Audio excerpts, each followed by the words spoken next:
She tells me, "You'll get this job because I prayed you here. I need someone to direct my dissertation." In 1968, Noreen was a high school student in the Upward Bound program. Later, a colleague when I directed the program, and even later, a dissertation participant.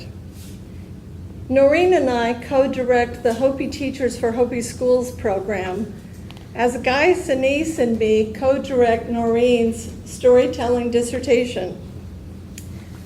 Noreen becomes the director of the Hopi Department of Education.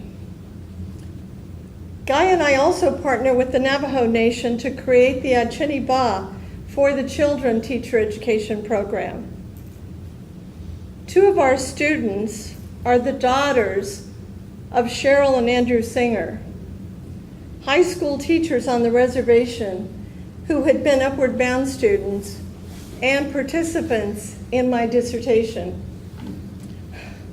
During a conference to Cuba, inspired to challenge the narrative that normalized one of my adult children living in San Francisco and the other in New York City, I choose a new possibility, take a position at Rutgers University in Newark, and my daughter joins me in moving to New Jersey.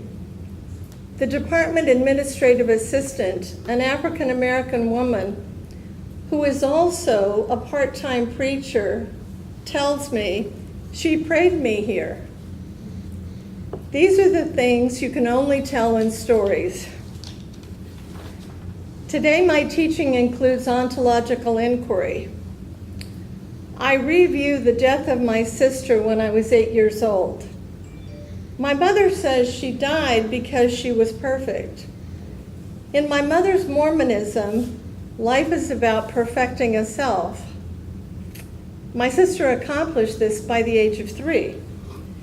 It was then that I traded away play for deadly seriousness as the way to survive life without being too good and risking death. It takes examination of who I wound up being through the stories with which I constituted a self to discover this.